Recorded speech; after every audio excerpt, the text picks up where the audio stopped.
हरिः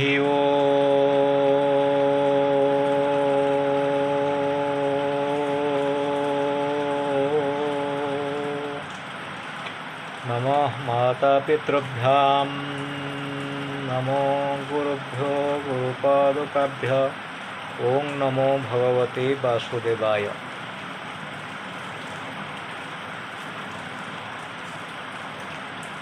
श्रीगीता करुणामयी भगवती या शाश्वती भास्वती नित्यानन्दमयी प्रकल्पलतिका सर्वार्थदा सिद्धिदा लोकानां हितकारिणी प्रतिपदम् जा संशयोन्मूलिनी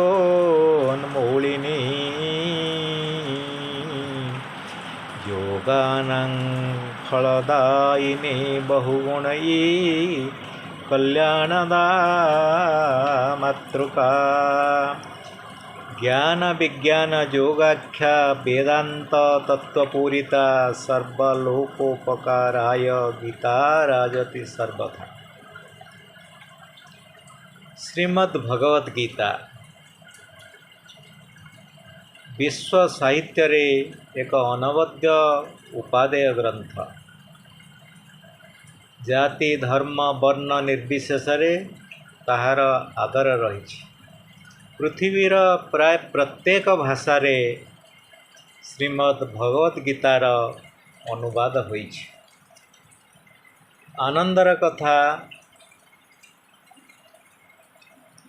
आम देश रे पाठ्यक्रम रे गीता विषय को रखिबा पाई सरकार एवं शिक्षाविद माने स्थिर करिछन। श्रीमद् भगवद गीता एते गहनीय ग्रंथ ता भितरो सार निर्यास को बाछि पाठ्यक्रम रे रखिबा दरकार। सेहिपरि जेहेतु सर्वधर्म समानत्व नीति रे आम देश चलुछि, कुरान बाइबेल त्रिपिटक प्रभृति ग्रंथरु जहाँ समाज पाई विश्व पाई उपयोगी से निर्वाचित विषय गुड़िक मध्य रखिबा दरकार। तेणु श्रीमद् भगवद गीता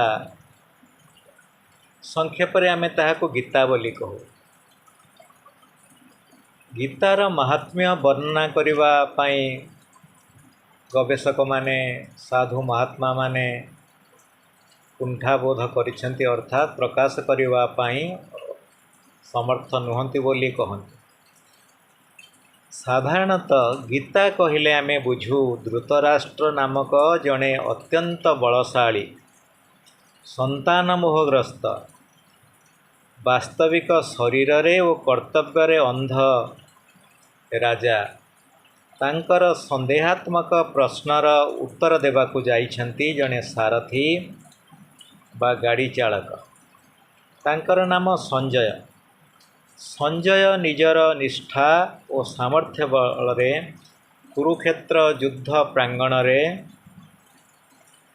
जोगेश्वर श्रीकृष्ण और अनुगत आदर्श वीर तथा विचलित योद्धा अर्जुनंकर परस्पर कथोपकथन को प्रत्यक्षदर्शी विवरणी आधार रे उपस्थापित करिछन्ति।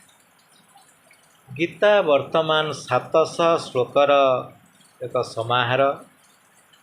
धृतराष्ट्रंकर गोटे श्लोक, संजयंकर 41 श्लोक, अर्जुनंकर 84 श्लोक एवं भगवान श्रीकृष्णंकर 574 श्लोक गीतारे देखिबाकू मिले। पुनश्च गीतार उपक्रम रे उपसंहार रे तथा गीता महात्म्य रे किछि अल्प बेसी श्लोक रही। अवश्य परवर्ती समय रे गीता को आध्यात्मिक धार्मिक ग्रंथ भाव रे परिचित करिबा पाई वैष्णव भक्त माने चेष्टा करिछन्ति। समालोचक बा गवेषक मान कहन्ति श्रद्धा भक्ति विश्वास रखिथिबा आस्तिक माने गीता द्वारा जेते सफलता लाभ करती अविश्वासी नास्तिकमाने मध्य गीता द्वारा सेहीपरि सफलता पाइछन्ति। गीतार महत्व शुणिबा अपेक्षा अध्ययन करी प्रकृत अर्थ बुझिबा एवं जीवन रे कार्यक्षेत्र रे प्रयोग करने सबुठार गुरुत्वपूर्ण।